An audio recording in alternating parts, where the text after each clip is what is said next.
자, 31번째 시간입니다. 정약용 작가의 고시 8 보겠습니다.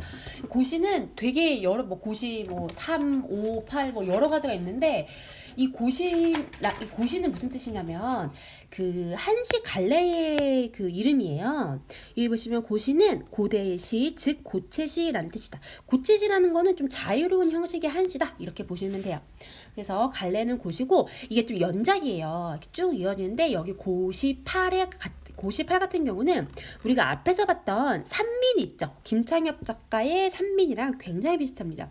거기서도 그 가렴주구를 하는 벼슬아치들을 비판하면서 동시에 그 수탈로 힘들어하는 백성들, 즉 산에서 살게 된 산민에 대한 연민과 애정을 담은 작품이었어요. 이 작품도 비슷해요. 자, 앞에서 배웠던 정약용 작가의 보리타 작가는 전혀 다른 기분일 거예요. 이제 김창엽의 산민을 엮어서 읽을 수 있는 작품이니까 산민 아직 안 들으신 분들은 잠깐 돌아가서 듣고 오시고요. 정약용의 고시 8 시작할게요. 주제, 12계층의 횡포와 가름주고 하는 나쁜 벼슬아치들을 비판하고 피지배계층들의 고통에 대해서 연민을 가지고 있는, 안타까움을 가지고 있는 게 바로 주제입니다. 특징 볼게요. 화자와 제비의 대화를 통해 시상을 전개한다. 저 대화법이지, 또 문답법이지.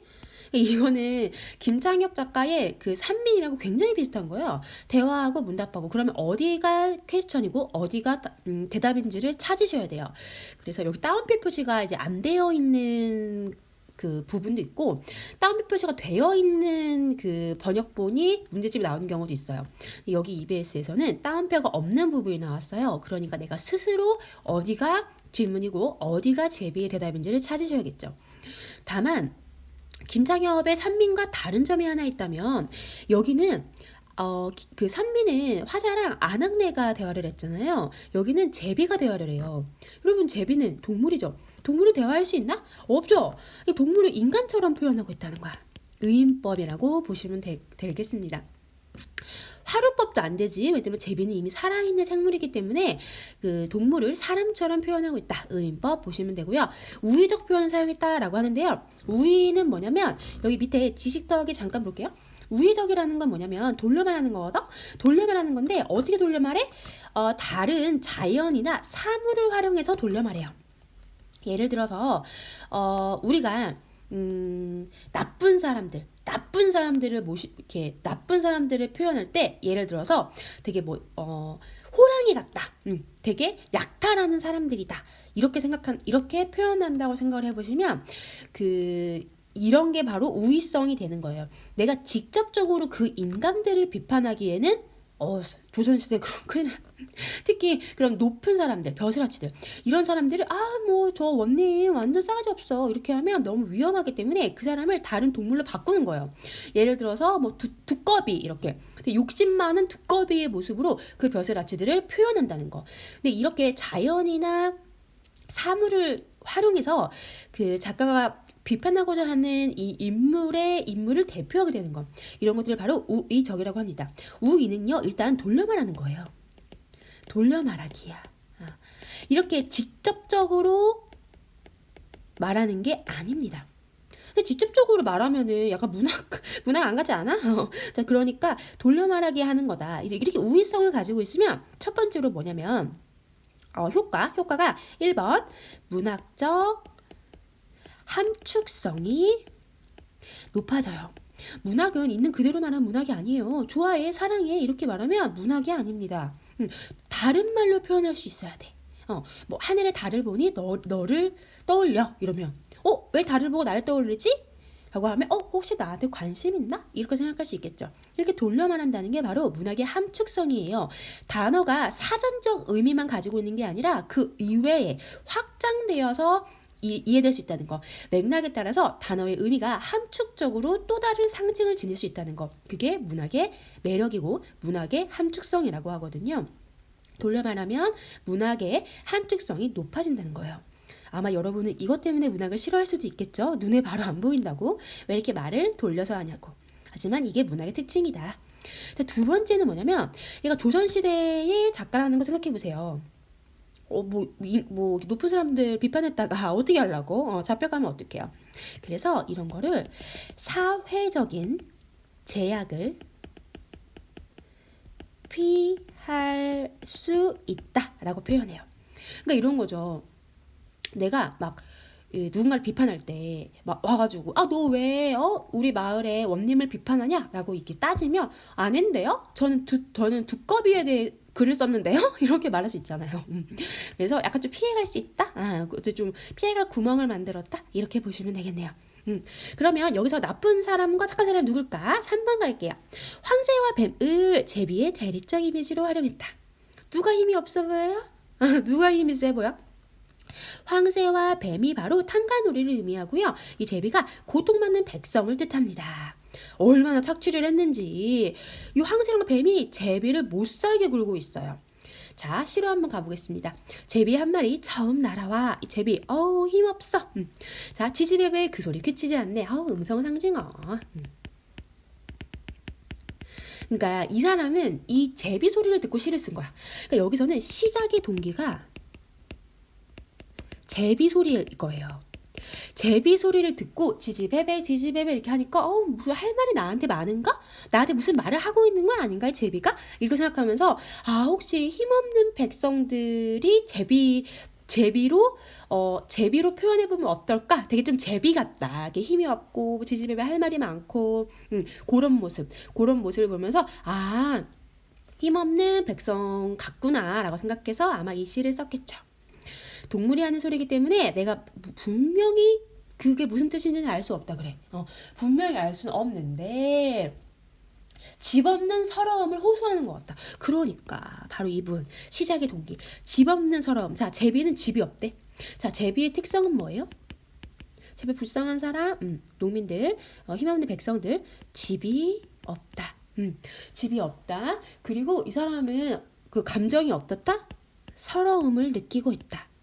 서러움을 느끼고 있다. 그럼 여기서의 이 집이 없다는 건 결국 삶의 터전을 잃어버린 거야. 삶의 터전을 뜻합니다. 이 집은. 자, 그래서 이제 호소하는 듯해서 내가 여기 바로 이 제비 소리를 듣고 누굴 떠올렸다? 백성들을 떠올렸다. 삶의 터전을 잃고 방황하는 백성들을 떠올렸다. 그 다음으로 갈게요. 이제 느릅나무, 회나무, 묵어 구멍이 많은데 라고 하면 느릅나무, 회나무는 얘도 집이거든요. 삶의 터전이거든요. 그러니까 너 제비한테 너 왜 집이 없어? 느릅나무도 있잖아. 횟나무도 있잖아. 거기서 살면 되잖아. 거기 구멍에서 라고 얘기를 하는 거야. 그러니까 이렇게 얘기를 하니까 이거 다 집이지. 삶의 터전. 근데 어찌하여 그곳에 길들지 않니? 라고 해서 이게 뭐야? 퀘스천이에요. 질문을 하니까 여기를 이렇게 따옴표를 쓰게 해줄게요. 제비가 다시 지적이며 사람에게 말하는 듯 비유법 쓰셨네. 여기도 비유법 있네. 뭐뭐 호소하는 듯. 근데 그냥 비유법이 아니고 비유법 중에서도 직유법.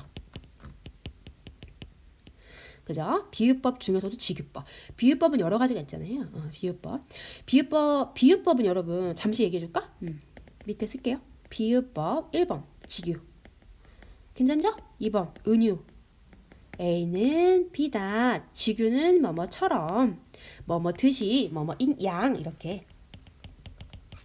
자, 은유는 A는 B다. 3번 대유법. 그죠? 그래서 부분을 가지고 전체를 표현하는 거. 예를 들어서 나는 강산이 좋아 라고 하면 사실은 뭘 뜻한다? 자연. 연하에 집을 짓고 이거 노을과 안개잖아요. 뭐야? 여기 연하가 안개, 이게 연이 안개야. 안개고 하가 노을이거든요. 그래서 이제 노을과 거꾸로 할까? 안개와 노을은 뭘 상징해? 똑같이 자연을 뜻하겠죠. 연하의 집을 짓고 즉 자연의 집을 짓고 이렇게 대유법 유 시리즈가 있죠. 자, 그래서 이렇게 직유법을 쓰면서 이제부터 제비가 대답을 합니다. 여기 두 줄이 바로 answer, 대답하고 있는 부분이 되겠죠. 그래서 대화법, 문답법, 말을 건네는 방식 이런 거 다 해당되겠네요. 산민이랑 비슷하죠? 다만 차이점은 동물인 제비가 말하고 있다는 거. 산민은 안학내가 말했지만 고시팔은요 제비가 말하고 있다. 제비가 뭐라고 말할까? 느릅나무 구멍에서 살려고 그랬더니 황새가 쪼고요. 회나무 구멍은 뱀이 와서 뒤져요. 삼각형. 느릅나무에서 사는 걸 방해하는 거 뭐야? 얘 둘 다 황새랑 뱀 있죠. 황새, 뱀. 다 부정적인 징어거든요. 얘들은 방해물이야. 나는 느릅나무 살고 싶고 회나무 살고 싶은데 황새랑 뱀이 방해한단 말이야. 그럼 얘들은 뭘 상징할까? 벼슬아치들. 그쵸? 벼슬아치들, 가렴주구를 하는 사람들이 되겠네요. 아우 나쁜 사람들. 그래서 제비는 너무 서러워. 그래서 이 사람들 제비에 대한 안타까움이 나타나고. 그럼 화자가 여기 있다고 쳐봐. 화자의 태도는 어떠합니까? 이 서러움을 느끼는 제비를 향해서는 연민, 애정, 안타까움 이런 것들을 느끼겠죠? 그리고 이 벼슬아치 나쁜 놈들 이 사람들을 대한 태도는 어떻게?